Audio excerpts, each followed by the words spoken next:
श्री सच्चिदानंद सद्गुरु साईनाथ महाराज की जय।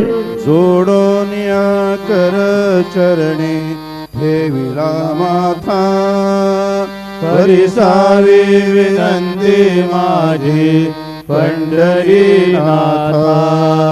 असो नसो भाव आलो तुझी आठाया, कृपा दृष्टी पाहे मजकडे सद्गुरु राया। अखंडित सावे ऐसे वाटते पायी, सांडोनी संकोच ठाव थोडासा देई। तुका म्हणे देवा माझी वेडी वाकुडी,